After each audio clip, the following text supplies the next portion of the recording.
যুক্তরাষ্ট্রের বিপক্ষে সিরিজ ও বিশ্বকাপ খেলতে গতরাতেই উড়াল দিয়েছে বাংলাদেশ ক্রিকেট দল।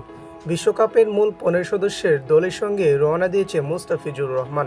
মুস্তাফিজকে নিয়ে আজ চেন্নাই সুপার কিংস বিশেষ এক পোস্ট দিয়েছে। মিরপুর শেরেবাংলায় গতরাতে উড়াল দেওয়ার আগে দুপুরে মিরপুর শেরেবাংলা স্টেডিয়ামে ফটো সেশন করেছে বাংলাদেশ ক্রিকেট দল।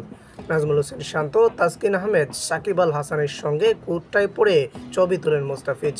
বিসিবির লোগোসহ কোট পরিহিত ফিজের ছবি আজ চেন্নাই নিজেদের ফেসবুক পেজে পোস্ট করেছেন।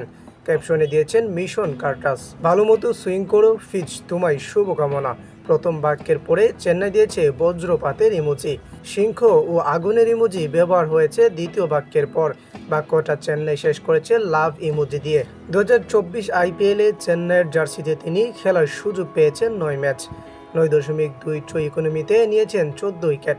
পাওয়ার প্লেতে মুস্তাফিজ 48% ডট বল করেছে, পেয়েছেন 3 উইকেট। পাওয়ার প্লেতে যেখানে এবার আইপিএলে বিধ্বংসী ব্যাটিং করেছে দলগুলো, সেখানে প্রায় অর্ধেক ডট বল করা ফিজের জন্য চারটিখানি কথা নয়।